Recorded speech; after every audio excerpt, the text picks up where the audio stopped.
The smallest act of kindness can change a life forever. But what if it changed too? Cold rain drifted through the streets of downtown Chicago as Emily Carter pulled her thin jacket tighter around her shoulders. The temperature had dropped below 50 degrees, and the damp wind seemed to find every opening in her worn clothes. She hadn't eaten a real meal in 2 days. Her stomach twisted with hunger, so sharp it felt impossible to ignore. Yet she kept walking. The sidewalks were crowded with people rushing home from work, their eyes fixed on glowing phone screens, their minds somewhere else. Nobody noticed the young woman moving quietly through the rain. Nobody stopped. Nobody asked if she was okay. Emily was used to that. For nearly a year, life had become a series of small battles. Finding a safe place to sleep. Finding enough change for a cup of coffee. Finding hope when every door seemed closed. Earlier that afternoon, she had spent nearly 3 hours helping unload boxes at a small grocery store. The owner couldn't afford to hire extra workers, but he had given her a loaf of bread as payment. It wasn't much. Still, to Emily, it felt like treasure. She carried the loaf carefully inside a paper bag, already imagining how she would stretch it over the next 2 days. Then she saw him. A man sat alone beneath a bus stop shelter across the street. His dark coat was soaked from the rain. Gray streaks ran through his hair. His head hung low as people passed without a glance. Something about him looked different from the others sleeping on the streets. Not dangerous, just tired, deeply tired. Emily hesitated. Her stomach growled again. She looked down at the bread. Then she looked back at the stranger. He slowly raised his eyes. For a brief second, their gazes met. The sadness she saw there stopped her cold. She crossed the street. The man watched silently as she reached into the bag. Without saying a word, she broke off nearly half the loaf and held it out. His eyes widened. "You don't have to do that," he said quietly. Emily smiled, though she felt weak from hunger. "Maybe not," she replied. "But you look like you need it." The stranger stared at the bread, then at her. "What if it's the last food you have?" A small laugh escaped her lips. "Then I guess we're both lucky it was big enough to share." For several seconds he said nothing. Rain tapped softly against the shelter roof. Cars rolled by. The city kept moving around them. Finally, he accepted the bread. "Thank you," he said. The words sounded genuine. Almost surprised. Emily nodded and turned to leave. "Wait," the man called after her. She stopped. "Why would you help someone you don't even know?" She thought about the question. About the long months of struggle. About every person who had ignored her. Then she answered softly, "Because I know what it feels like when nobody does." The stranger watched her disappear into the rain, his expression unreadable. Hidden beneath the shelter, he pulled out a phone far more expensive than anything Emily had ever owned. His thumb hovered over the screen. Then he made a call. "Find out everything about her," he said quietly. "I want a full report by morning." The next morning, Emily woke before sunrise on a narrow bench inside a public transit station. The rain had finally stopped, though the air still carried a cold bite. She rubbed her hands together and watched commuters hurry past with steaming coffee cups. Most never looked up. A few glanced her way before quickly looking elsewhere. She had learned not to take it personally. People often avoided what reminded them how fragile life could be. After washing up in a restroom, she began another day of searching for work. By noon, she had visited 4 small businesses.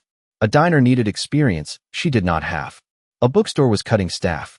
A flower shop promised to call, but never asked for her number. Each rejection felt familiar. Still, Emily forced herself to keep moving. Giving up would be easier.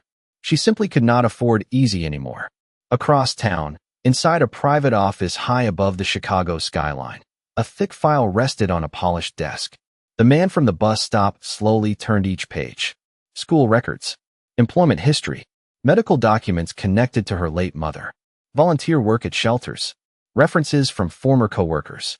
Every page told the same story. Emily Carter had spent years helping people despite having almost nothing herself. There were no hidden motives, no scams, no criminal record, nothing except quiet resilience. The man leaned back in his chair. He had spent decades meeting people who wanted something from him. Money, influence, opportunity. Yet the young woman from the rainy night had offered help when she believed she would never see him again. That was rare, almost impossible. Meanwhile, Emily stopped outside a small neighborhood cafe. A sign in the window read "Help Wanted." Her pulse quickened. She stepped inside and introduced herself to the manager. The interview lasted less than 10 minutes. When she left, she carried a paper application and a small spark of hope. As she turned the corner, she noticed something strange. Parked across the street was a black SUV, the same vehicle she vaguely remembered seeing near the transit station that morning. Maybe it was a coincidence. Chicago was a big city. Plenty of people drove black SUVs. She dismissed the thought and continued walking. 2 hours later, she visited a local community center where free meals were served. The dining hall buzzed with conversation. Volunteers moved between tables. Emily grabbed a tray and found an empty seat near the window. A few minutes later, she looked outside and froze. Across the street stood the same man from the bus shelter. He was speaking to someone in a dark suit. Before she could react, both men entered a waiting vehicle and disappeared into traffic. Her brow furrowed. Why would a man who seemed homeless be meeting people dressed like corporate executives? The question lingered in her mind all afternoon. That evening, as the sun dipped behind the buildings, Emily sat beside Lake Michigan watching orange reflections dance across the water. She thought about the stranger's eyes, about the strange SUV, about the feeling that something did not quite add up. At that exact moment, several miles away, the same man stood near a floor-to-ceiling window overlooking the city. Lights glittered beneath him like stars. He held a photograph of Emily that had been taken earlier that day. A faint smile touched his face. "Interesting," he murmured. Then he picked up his phone. "Set up the next step," he said quietly. "I want to see what happens when opportunity finally knocks on her door." 3 days passed before opportunity appeared, though Emily had no idea it was being carefully arranged. Early Monday morning, she sat inside the public library using one of the free computers. The building was warm, quiet, and safe. For a few hours each day, it felt like a different world. She refreshed her email for what felt like the 100th time. Usually there was nothing. Rejection notices if she was lucky. Silence if she was not. Then a new message appeared. Her heart skipped. The subject line read, "Interview invitation." Emily stared at the screen, convinced she was reading it wrong. The message came from a company called Harrison Community Development Group. She had never applied there. According to the email, her name had been recommended by someone familiar with her volunteer work. The position offered entry-level administrative training, full-time hours, benefits, and a starting salary higher than anything she had earned before. For several seconds, she simply sat frozen. Then she read the email again. And again. It felt unreal. Across the city, inside a private conference room, Ethan Blackwood watched a live report on a tablet. One of his trusted advisors stood nearby. "She received the invitation," the advisor said. Ethan nodded slowly. "Good. Do you really believe she is different?" the advisor asked. Ethan looked toward the skyline beyond the glass walls. "Most people are generous when there is something to gain," he replied. "I want to know who she is when there is not." Later that afternoon, Emily arrived at the interview location. The building was modern, clean, and intimidating. Polished floors reflected sunlight streaming through enormous windows. She adjusted the sleeves of her best thrift store blazer and tried to steady her nerves. Everyone else in the lobby looked confident, successful, like they belonged there. She was not sure she did. A receptionist greeted her with a smile and handed her several forms. Emily settled into a chair and began filling them out. A few minutes later, she noticed an elderly man struggling with a stack of documents nearby. Several pages slipped from his hands and scattered across the floor. Most people looked away. Some pretended not to notice. Emily immediately stood up. She knelt beside him, gathered every page, organized them carefully, and helped him return to his seat. "Thank you," the man said warmly. "You did not have to stop." Emily smiled. Sometimes a few minutes can make someone's day easier. The man seemed amused by her answer. Unknown to Emily, he was not an applicant. He was one of the company's senior consultants participating in Ethan's evaluation process. The interview itself went surprisingly well. Questions came quickly. Emily answered honestly. She did not exaggerate her experience. She did not invent accomplishments. When she did not know something, she admitted it. As she left the building, a strange sense of peace settled over her. Whether she got the job or not, she had been herself. That evening, while walking toward a shelter where she occasionally spent the night, she spotted a familiar figure across the street. The same mysterious man from the bus stop stood outside a bookstore, watching the city pass by. Before she could call out, A luxury sedan pulled up beside him. A sharply dressed driver opened the door. The stranger stepped inside and disappeared into traffic. Emily stopped walking. Her confusion deepened. Who was this man really? And why did it seem like he kept appearing whenever her life was about to change? The phone call came 2 days later. Emily almost missed it because her battery had dropped to 3%. She stepped outside the crowded shelter and answered nervously. The woman on the line introduced herself as a recruiter from Harrison Community Development Group. Emily held her breath as she listened. Then she heard the words she had been praying for. The job was hers. For a moment, the city around her seemed to disappear. Traffic noise faded. Conversations became distant echoes. She closed her eyes and pressed a hand against her chest. After months of uncertainty, something had finally gone right. The position began the following Monday.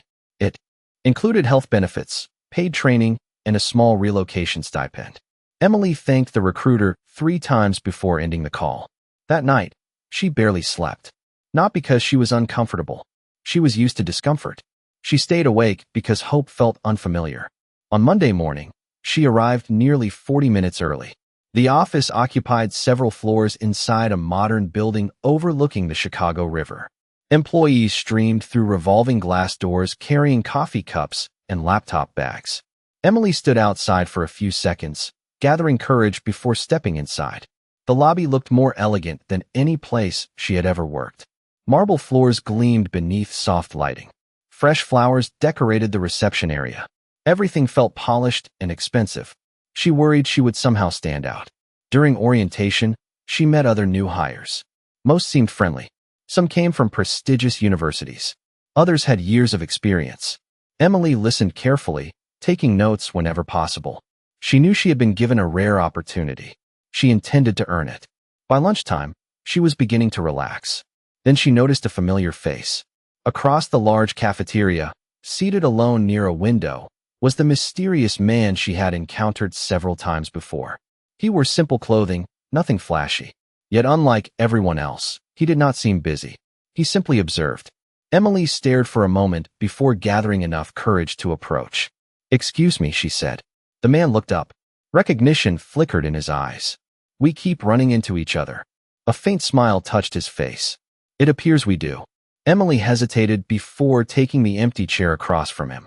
"I never got your name." The man paused briefly. "Ethan," he replied. Nothing more. No last name. No explanation. Just Ethan. They spoke for several minutes. The conversation felt surprisingly easy. Ethan asked about her first day. He listened carefully whenever she answered. Most people waited for their turn to speak. Ethan actually listened. Before leaving, he glanced toward the office floors above them. "Tell me something," he said quietly.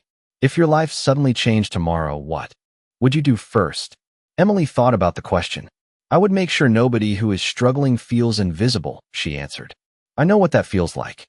Ethan's expression softened. "That is an unusual answer." "Maybe," she said with a small shrug. "But it is the truth." After she returned to work, Ethan remained seated by the window. A few minutes later, a sharply dressed executive entered the cafeteria. The woman immediately approached him. Her posture changed. Her tone became respectful, almost cautious. Emily noticed the interaction from across the room. The executive appeared to be reporting something. Ethan listened briefly before giving a quiet response. The woman nodded and left. Emily frowned. None of it made sense. Who was this man? He did not dress like an executive. Yet powerful people seemed to treat him differently. As she watched him stand and leave, a strange feeling settled in her chest. Somehow, she sensed that meeting Ethan was not an accident. It was the beginning of something much larger than she could possibly imagine. Over the next several weeks, Emily threw herself into her new job with everything she had. She arrived early each morning. She stayed late whenever extra work needed attention. Every assignment, no matter how small, received her full effort. For the first time in a long while, she felt like her future was moving forward instead of standing still. The paycheck allowed her to rent a small room in a shared apartment on the north side of the city. It was not luxurious. The bedroom barely had enough space for a twin bed, a dresser, and a lamp. To Emily, it felt like a mansion. Every night she locked the door behind her and smiled. She finally had a place to call home. Her positive attitude quickly earned respect from many coworkers. People appreciated her willingness to help. If someone struggled with a project, Emily volunteered. If a new employee looked overwhelmed, she offered guidance. She remembered how difficult it felt to be alone. Unfortunately, not everyone admired her growing reputation. One person in particular watched with increasing irritation. Victoria Hayes, a senior operations director, had spent years climbing the corporate ladder. She valued status, influence, and control. Employees usually worked hard to impress her. Emily was different. She treated everyone exactly the same, regardless of title. At first, Victoria dismissed her as insignificant. That changed when senior managers began mentioning Emily during meetings. Small compliments turned into larger praise. Soon executives were noticing her contributions. Victoria did not like that. One afternoon, Emily was asked to deliver several reports to an executive conference room. As she entered, conversation immediately stopped. Around the large table sat some of the company's most powerful leaders. Among them was Ethan. His calm eyes briefly met hers before she placed the documents on the table. Emily smiled politely and left. Once the door closed, Victoria leaned back in her chair. "Interesting employee," she remarked. Another executive nodded. "She has potential." Ethan remained silent. Victoria noticed. She had learned long ago that Ethan rarely paid attention to ordinary employees. Yet somehow this one continued appearing on his radar. The realization unsettled her. Days later, an opportunity arrived. Emily discovered a reporting error that could have caused delays for a major community project. Instead of ignoring it, she spent hours correcting the issue. The project stayed on schedule because of her effort. Senior leadership praised her initiative. Several departments began seeking her input. The attention made Victoria even more uncomfortable. During a meeting with her closest associates, she voiced concerns. "People are starting to view her as some kind of rising star," Victoria said coldly. "She has been here only a few weeks." One manager shrugged. "She is simply doing good work." Victoria's expression hardened. Sometimes good work is not the whole story. From that moment forward, she began paying special attention to Emily's activities. Emails were reviewed more carefully. Assignments received extra scrutiny. Small mistakes that would normally be ignored suddenly became topics of discussion. Emily sensed the change, but could not understand why. She had never argued with Victoria. She had never challenged her authority. Yet each passing day brought a new layer of tension. Meanwhile, Ethan continued observing quietly from a distance. The reports reaching his desk remained remarkably consistent. Emily treated janitors with the same respect she showed executives.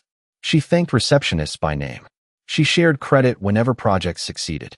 Most importantly, she behaved the same whether anyone was watching or not. One evening, as the office lights dimmed and employees headed home, Victoria stood alone near her window overlooking the city. Her eyes narrowed as she reviewed another report mentioning Emily's achievements. Slowly, she closed the file. A decision formed in her mind. If Emily Carter was becoming a threat, then it was time to remove her before she became impossible to stop. The change began subtly. At first, Emily assumed she was imagining it. Coworkers who normally greeted her warmly seemed distracted. Conversations stopped when she entered a room. A few people avoided eye contact altogether.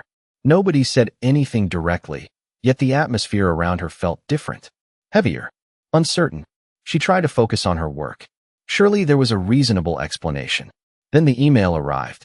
Late one Thursday afternoon, an urgent message from Human Resources appeared in her inbox requesting an immediate meeting. Her stomach tightened. She reviewed every project she had completed during the past month, searching for possible mistakes. Nothing stood out. Still, anxiety followed her down the hallway toward the conference room. Inside sat two Human Resources representatives and Victoria Hayes. The sight of Victoria immediately made Emily uneasy.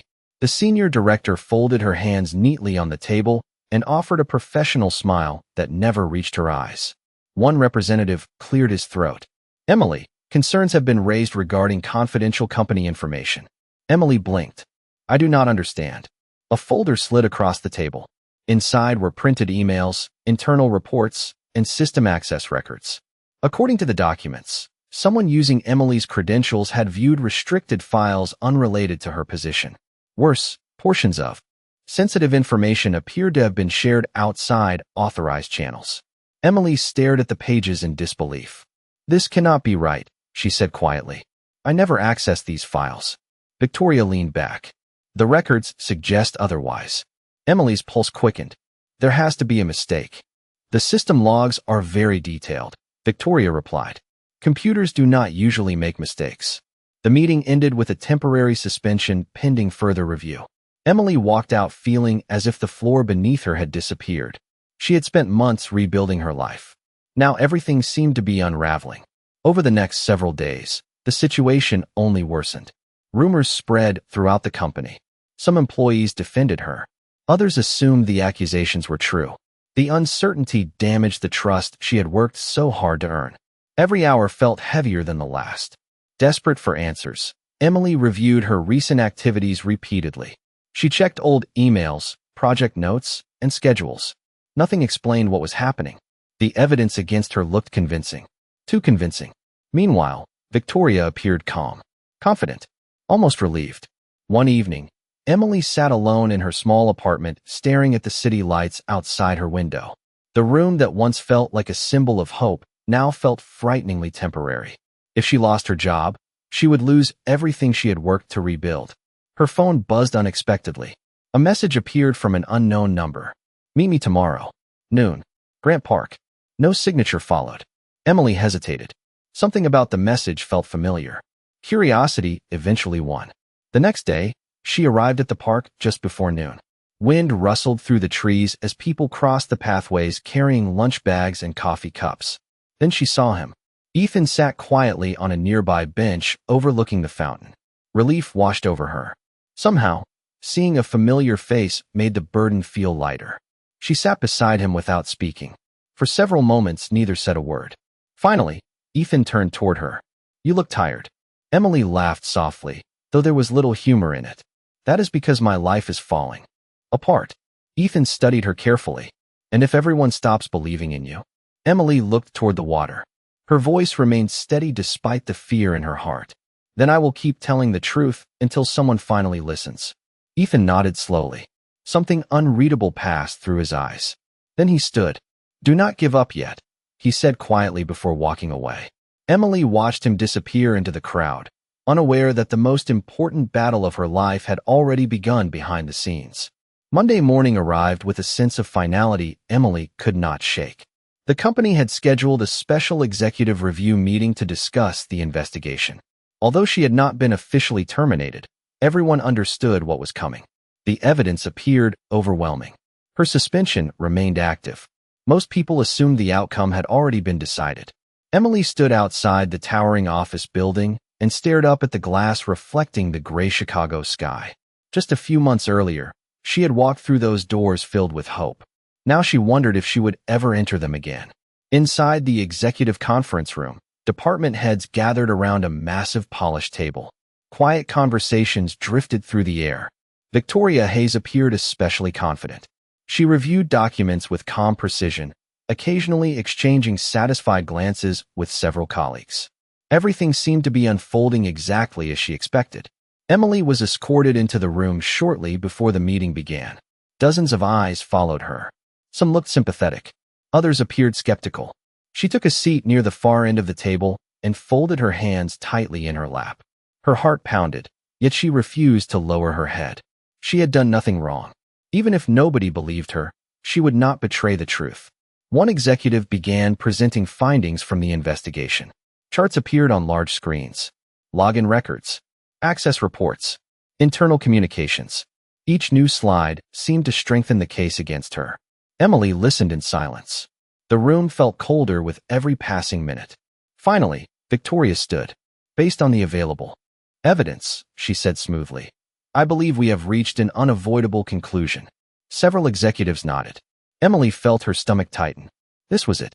Months of rebuilding her life were about to disappear. Then something unexpected happened. The conference room doors opened. At first, nobody spoke. A strange silence swept across the room. One by one, executives straightened in their chairs. Several immediately stood. Others followed. The entire atmosphere changed in seconds. Emily turned toward the entrance, confused by the sudden reaction. A familiar figure stepped inside. Her breath caught. It was Ethan, the quiet man from the bus stop. The stranger who had appeared throughout the most important moments of her life. The man she believed was simply named Ethan. Yet the reaction around her made one thing instantly clear. He was far more important than she had ever imagined. Ethan walked calmly toward the head of the table. Nobody interrupted him. Nobody questioned his presence. Every executive watched attentively.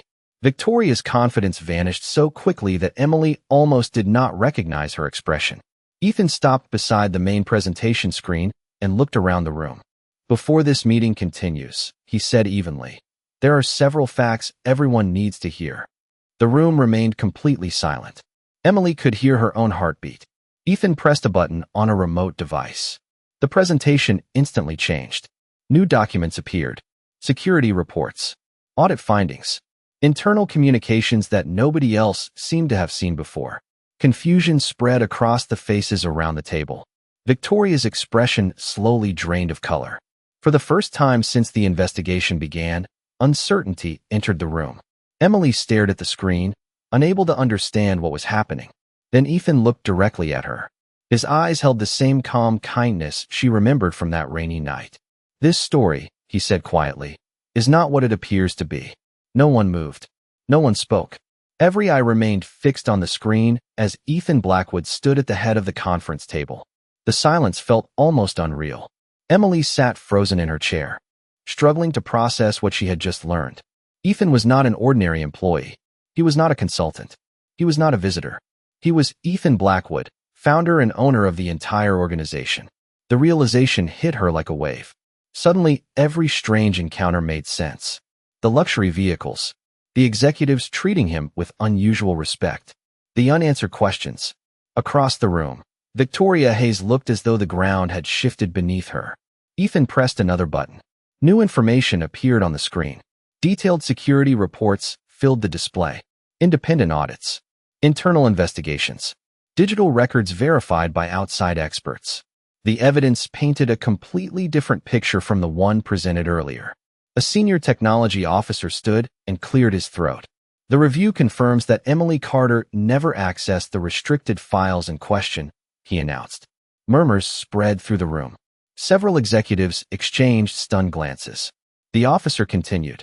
"Someone intentionally manipulated system records to create the appearance of unauthorized activity." Emily felt her pulse racing. For days she had questioned herself, wondered if somehow she had missed something, wondered if the truth would ever matter. Now the truth was finally emerging. Ethan remained calm. "Continue." Another slide appeared. This time the findings connected directly to Victoria's department. Internal communications revealed unusual requests. Access permissions had been altered.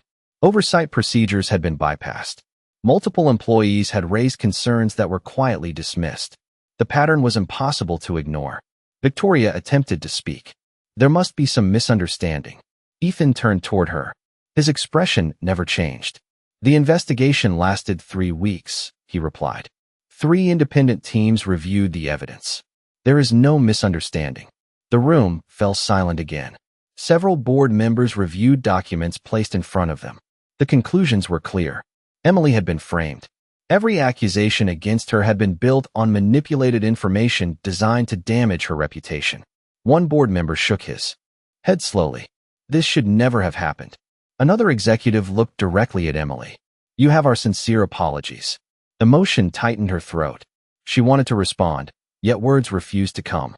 She remembered the fear, the sleepless nights, the feeling of watching her future disappear. Knowing she had finally been heard felt overwhelming. Then Ethan did something nobody expected. He stepped away from the presentation screen and addressed the room directly. "There is another reason I wanted everyone here today." Curiosity spread across the table. Ethan looked toward Emily. For a moment, the powerful billionaire seemed less like a corporate leader and more like the quiet stranger she had met in the rain. "Months ago," he said, "I met someone who believed I was a man with nothing. She had every reason to keep what little she possessed. Instead, she chose kindness." The room listened carefully. That decision revealed more character than any resume, interview, or performance review ever could. Emily felt tears gathering in her eyes. She immediately knew which moment he meant. The rainy night, the bread, the simple act she had nearly forgotten. Ethan smiled slightly. "Some people measure value through wealth. Others measure it through power. I prefer to measure it through integrity." Around the table, heads slowly nodded. For the first time since entering the room, Emily felt the weight on her shoulders begin to lift. The truth was no longer hidden. The mask had fallen, and the future she thought she had lost was finally within reach again. The weeks that followed felt like the beginning of an entirely new chapter. Emily returned to work with her reputation fully restored. Co-workers who had once doubted her now greeted her with genuine warmth. Many apologized for believing the rumors. She accepted their apologies without bitterness. Life had taught her that people sometimes made mistakes when fear and uncertainty clouded their judgment. What mattered most was what they chose to do after learning the truth. One afternoon, Emily was invited to Ethan Blackwood's private office overlooking the Chicago skyline. The view stretched for miles. Sunlight reflected off the river below, while the city buzzed with life in every direction. Standing near the window, Ethan seemed different from the mysterious stranger she had first met. Yet in many ways, he seemed exactly the same. The same calm eyes, the same thoughtful presence, the same quiet attention that made people feel heard. Emily stepped inside and smiled nervously. "You could have told me who you were." Ethan laughed softly. "Would you have shared your bread if I had?" Emily considered the question. Then she smiled. "Probably not." "Exactly," he replied. Silence settled between them for a moment before Ethan walked toward his desk. "There is something I want to offer you." Emily immediately tensed. Throughout her life, offers often came with hidden expectations. Ethan seemed to notice. "This is not charity," he said. "It is an investment." He handed her a proposal outlining a new community initiative. The company planned to expand programs supporting people facing homelessness, job insecurity, and financial hardship. Ethan wanted Emily to help lead the effort. Her experiences gave her a perspective no executive report could provide. Emily slowly turned the pages. Every section reflected challenges she personally understood. Housing support, employment training, emergency assistance, educational opportunities, resources designed to help people rebuild their lives with dignity. Her eyes filled with emotion. "You really want me involved in this?" Ethan nodded. "Months ago, you gave away something valuable when you had almost nothing. That told me more about your leadership potential than any business degree ever could." Emily looked down at the proposal. The opportunity felt bigger than a promotion, bigger than career success. It was a chance to help people who felt forgotten, people who stood exactly where she once stood. She accepted immediately. Over the next year, the initiative grew beyond anyone's expectations. Hundreds of families received support. Job placement programs expanded across multiple neighborhoods. New partnerships created opportunities for people struggling to find stability. Every success story reminded Emily why she had accepted the role. Yet one memory remained closest to her heart. A rainy evening, a bus stop, a simple piece of bread shared with a stranger. One evening after a community event, Emily and Ethan stood outside watching the sunset paint the Chicago skyline in shades of gold and orange. The city felt peaceful. Ethan glanced toward her. "Do you know what changed everything?" he asked. Emily smiled. "The investigation?" He shook his head. "The bread." She laughed softly. "It was only half a loaf." Ethan looked toward the horizon. "No, it was proof that kindness still exists when nobody is watching."